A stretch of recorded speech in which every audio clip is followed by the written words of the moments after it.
Quel impact le changement climatique aura-t-il sur la France dans 100 ans? Y aura-t-il des cyclones l'an prochain? Comment le vent va-t-il disperser un nuage de pollution? La construction d'une digue risque-t-elle de déplacer des bancs de sable? Quelles zones risquent d'être inondées en cas de crue d'une rivière? Ou bien encore, quelles seront les bonnes zones de pêche? Derrière toutes ces questions, bon nombre de réponses peuvent être apportées par les systèmes numériques de prévision.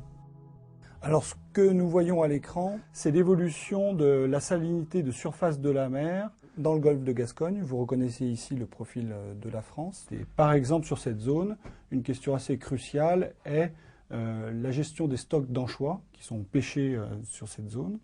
Et ce type d'outil permet d'affiner le diagnostic sur l'évolution du stock et ainsi de fournir des informations qui vont contribuer à l'échelle européenne à fixer des quotas.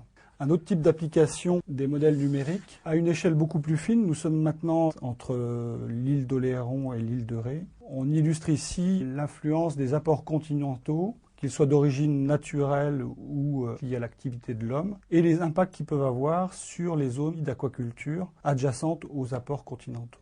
Un troisième type d'application de ces modèles, et cette fois-ci vraiment en mode de prévision et en situation de crise, du type de celle qu'on a rencontrée à la fin de l'année 2000 avec le naufrage du Yevolison, qui s'est échoué à cet endroit-là, au nord-ouest de Cherbourg, au nord des îles anglo-normandes, Aurigny et Jersey. Là, le mode de prévision nous permet, à partir de la position du naufrage du navire, de la nature de sa cargaison, d'estimer ce que va devenir cette cargaison une fois dissoute dans le domaine marin, et éventuellement de définir des plans de sauvetage ou d'aider à définir des plans de sauvetage du milieu.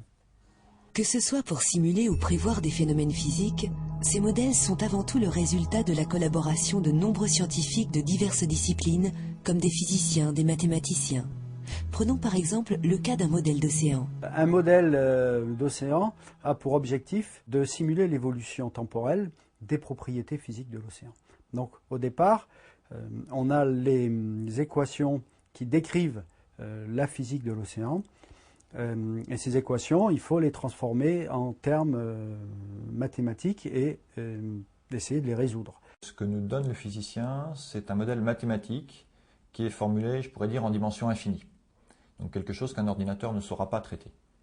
Et donc le savoir-faire du mathématicien appliqué, ça va être de transformer ce problème en dimension infinie à quelque chose de dimension finie, même si c'est très gros, de façon à pouvoir le calculer ensuite sur ordinateur. Alors ça passe par une phase de discrétisation, on va faire des maillages, on va ramener le domaine à des petits cubes qu'on va faire communiquer entre eux. Et puis surtout, la grosse partie du travail, elle a lieu sur les équations elles-mêmes que nous a fournies le physicien, pour les transformer en quelque chose qui soit gérable, calculable par un ordinateur, et qui fournisse à la fin quand même une bonne approximation de la réalité. Un des défis des systèmes numériques de prévision va être de faire coïncider les modèles numériques, qui par nature sont imparfaits parce que simplifiés, avec les observations. La façon de synthétiser ces informations est une technique mathématique qui s'appelle l'assimilation des données. L'assimilation de données, précisément, c'est de reconstituer l'état de l'atmosphère ou de l'océan à partir de ces sources d'informations hétérogènes. Donc des modèles et puis aussi des observations, des statistiques. Alors pour faire cette reconstitution, on dispose de plusieurs sources d'informations. On dispose donc de l'information mathématique, ce sont les équations qui régissent l'océan ou l'atmosphère, donc des équations de la dynamique des fluides. On dispose aussi d'observations. Alors ces observations sont nombreuses. Par exemple, vous pouvez voir que la densité de ces observations est très hétérogène. On en a beaucoup sur l'Europe et sur les États-Unis. On en a très peu sur le Pacifique Sud. Voilà de l'information qui est donnée par des vols d'avions de ligne. Là aussi, l'information est très hétérogène. Mais les centres opérationnels gèrent 800 millions de données actuellement. La difficulté pour le mathématicien, ça va être justement donc de construire des méthodes numériques qui soient précises, qui fournissent donc des bonnes approximations de la solution réelle, et qui soient efficaces aussi d'un point de vue informatique, parce que les coûts de calcul liés à ces simulations sont très importants. Une fois les simulations obtenues, il est encore primordial de pouvoir revenir vers la réalité des observations pour valider les modèles. ici, en l'occurrence, sur ce modèle, on simule les 50 dernières années, des années 1950 jusqu'à nos jours. Et on va valider les modèles sur sa représentation du passé. Et on supposera ensuite que cette validation permet ou donne les capacités au modèle d'aller dans le futur. Et là encore, pour illustrer la complexité liée à ces systèmes, le résultat d'un modèle peut demander des ajustements. Par exemple, si on regarde dans la région du bassin argentin, un tourbillon très énergétique. Le modèle mathématique original qu'on avait il y a 2 ans n'était pas capable de représenter cette structure bien observée par les satellites et par les navires océanographiques. Et en changeant certains schémas numériques, on a réussi à faire apparaître cette structure. À l'IFREMER, toutes nos questions, notamment dans le domaine côtier, sont pluridisciplinaires. Il faut intervenir donc non seulement l'hydrodynamique, mais la biogéochimie, la chimie. Le défi, ça va être dans ces systèmes numériques de prévision d'intégrer toutes ces composantes. On a beaucoup de défis encore à relever, soit sur des nouveaux problèmes physiques, des domaines qu'on n'a pas bien explorés jusqu'à présent, comme la glaciologie.